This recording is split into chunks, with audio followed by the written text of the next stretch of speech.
Le petit 6. Donc, petit 6, détermination. Donc, petit 6, détermination. Détermination de l'équation différentielle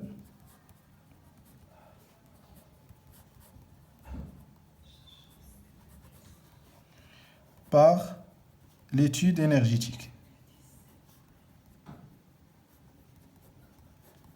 Parfois, la question qui dit en utilisant l'étude énergétique, déterminer l'équation différentielle du mouvement. Déjà, l'expression de l'énergie mécanique égale à quoi? 1 demi kx point au carré, 1 demi kx au carré, plus 1 demi mx point au carré. Ça, c'est l'énergie potentielle élastique. Ça, c'est l'énergie cinétique. Là, le cas horizontal. Déjà, l'énergie mécanique égale à une constante. Puisque l'énergie mécanique est une constante, ça veut dire la dérivée de l'énergie mécanique par rapport au temps est nulle. Le résultat, la dérivée de l'énergie mécanique est nulle, on peut l'équation différentielle vérifiée par x. Donc la dérivée de l'énergie mécanique par rapport au temps égale à 0.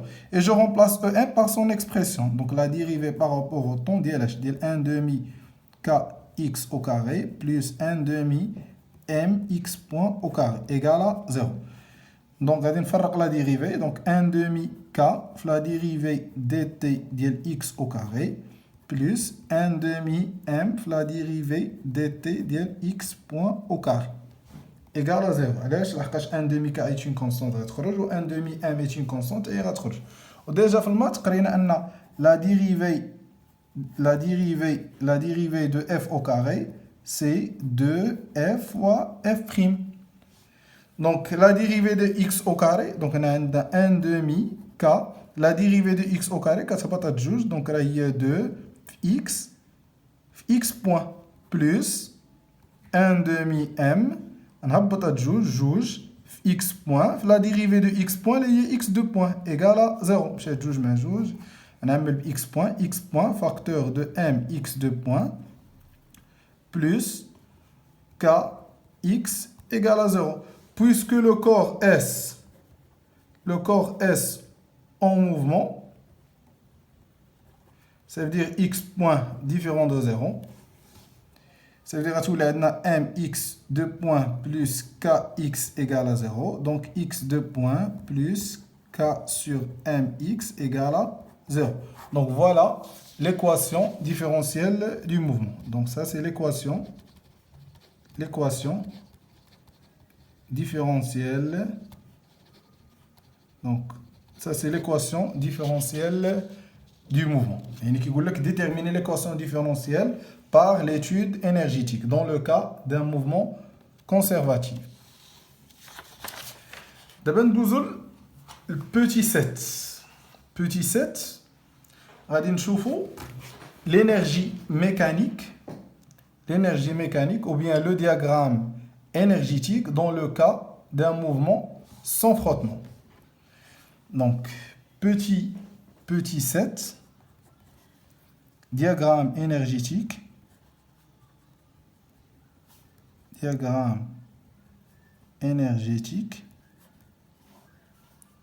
dans le cas avec frottement. Donc, dans le cas avec frottement, c'est ce qu'on a dit, la dérivée de l'énergie mécanique dt qu'est-ce qu'on non nul. Donc, qu'est-ce qu'on a dit, conservation de l'énergie mécanique.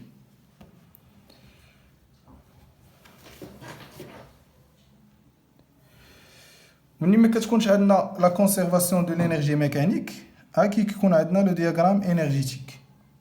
Donc, le diagramme énergétique, ça veut dire que les énergies mécaniques, l'énergie potentielle élastique et l'énergie cinétique en fonction de T.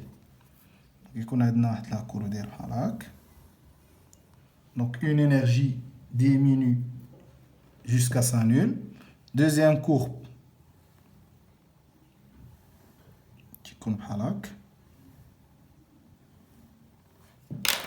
troisième courbe, هذا يبدا من الفوق.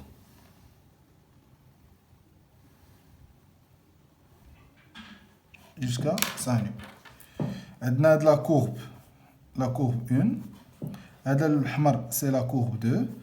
وهذا اللي بالأسود c'est la courbe 3. Donc la courbe 1 représente l'énergie mécanique, puisque l'énergie mécanique c'est la somme des énergies. بالنسبة la courbe 3 représente l'énergie cinétique. علاش؟ لحقاش A t égale à 0 implique x point égale à 0. Implique que l'énergie cinétique égale à 0. لحقاش on lâche un solide sans vitesse initiale. إلا كان avec une vitesse initiale بطبيعة الحال la courbe هذا ما غيبداش من 0.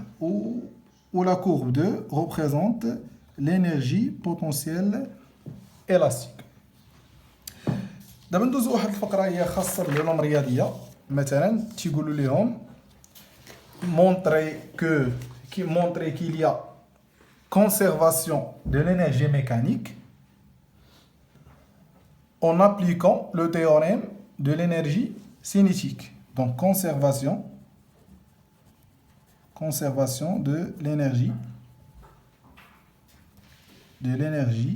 mécanique dans le cas sans frottement,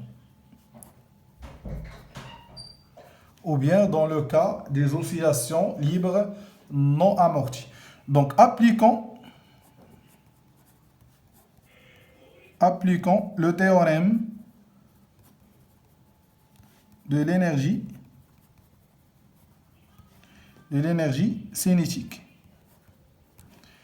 Donc un pendule horizontal, ça c'est 0, l'axe X. Donc ça c'est la position d'équilibre, la position d'équilibre. Donc un solide qui se déplace de la position X1 vers la position X2. Donc sans frottement, donc R qu'est-ce qu'on perpendiculaire au plan, P dirigé vers le bas, ou T vers la gauche. Donc par application de le théorème de l'énergie cinétique, donc le théorème de l'énergie cinétique entre X1 et X2. Donc la position finale c'est X2. Donc je vais le théorème de l'énergie cinétique, la variation de l'énergie cinétique égale la somme des travaux.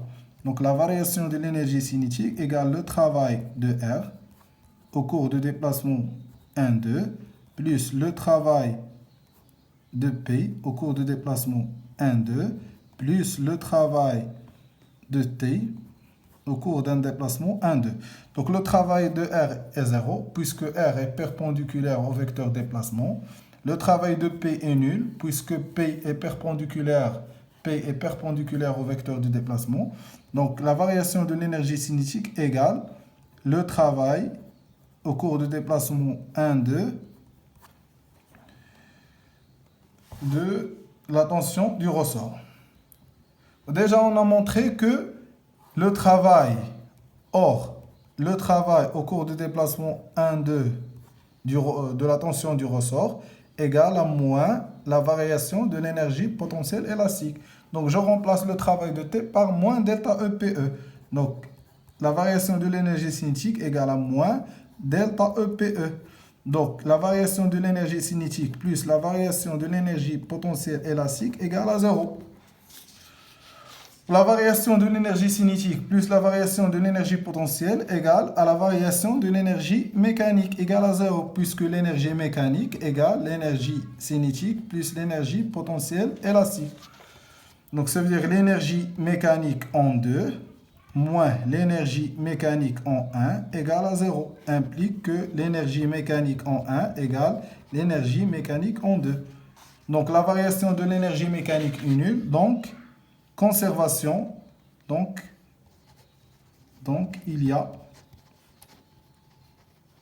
conservation de l'énergie Donc il y a conservation de l'énergie mécanique.